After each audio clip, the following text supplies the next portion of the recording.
தமிழகத்தின் விசேட செய்திகளுடன் இணைந்திருக்கின்றோம். முதலில் தலைப்புச் செய்திகள்.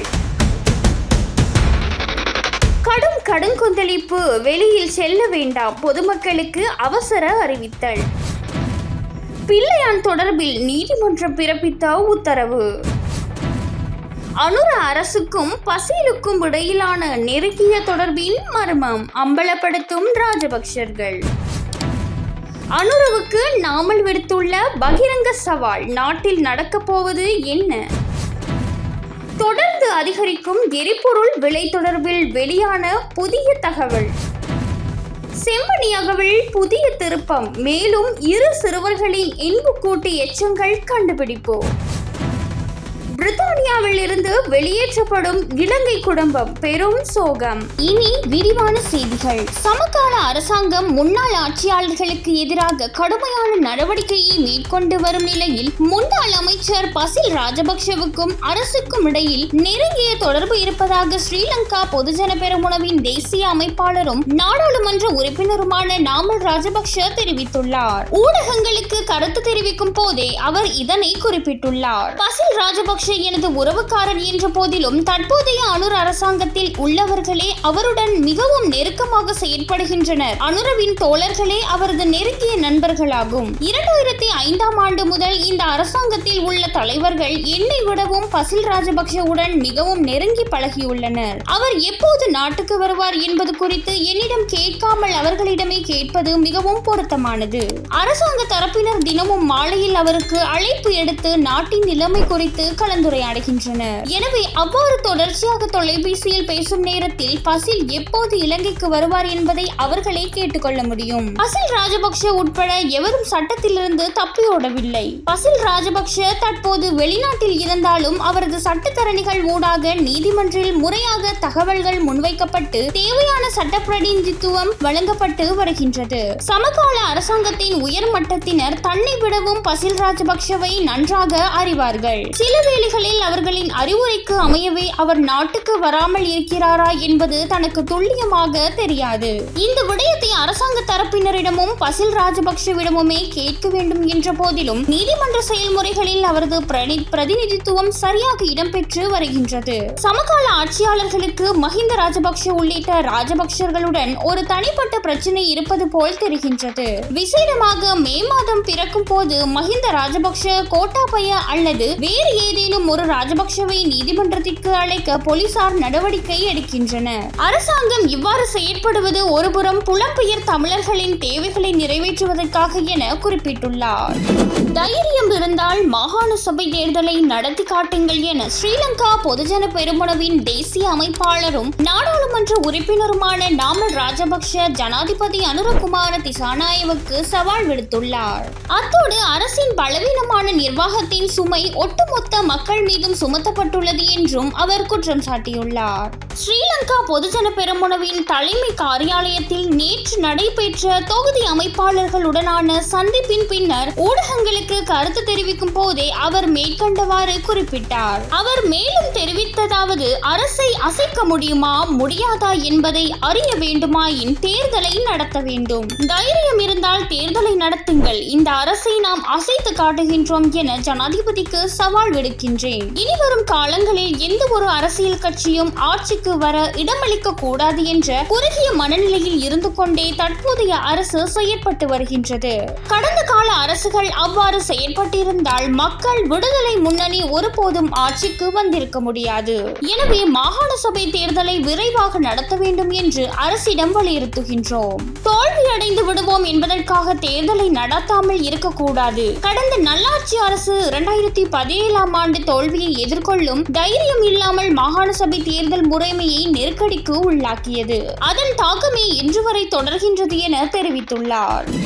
பயங்கரவாத தடை சட்டத்தின் கீழ் கைது செய்யப்பட்டு தடுத்து வைக்கப்பட்டிருப்பதை ஆட்சேபித்து கிழக்கு மாகாண முன்னாள் முதலமைச்சர் பிள்ளையான் என அழைக்கப்படும் சிவநேசதுரை சந்திரகாந்தன் தாக்கல் செய்த அடிப்படை உரிமை மீறல் மனு தொடர்பான விசாரணைகளை உயர் நீதிமன்றம் நிறைவு செய்துள்ளது.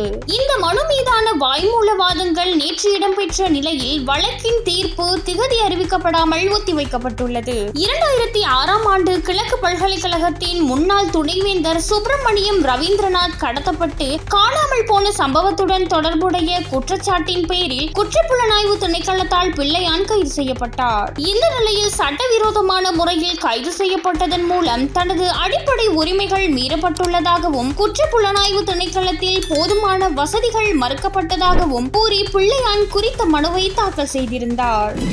பிரித்தானியாவில் புதிய குடிவரவு சட்டத்திற்கு அமைய அங்கு வசிக்கும் இலங்கை குடும்பம் ஒன்று நாட்டை விட்டு வெளியேற வேண்டிய நெருக்கடி நிலைக்கு முகம் கொடுத்துள்ளது. பிரித்தானியாவில் புலம்பெயர் பராமரிப்பு பணியாளர்களின் 5 வயதிற்கு உட்பட்ட சிறுவர்களை நாட்டை விட்டு வெளியேற்ற உள்துறை அமைச்சு நடவடிக்கை எடுத்துள்ளது. அதற்கமைய பிரித்தானியாவில் தொடர்ந்து தங்குவதற்கு பெற்றோருக்கு விசா நீடிப்பு மற்றும் அனுமதி வழங்கப்பட்டுள்ள போதிலும் அவர்களின் சார்ந்திருப்போரை நாட்டை விட்டு வெளியேறுமாறு கடிதங்கள் அனுப்பப்பட்டுள்ளன.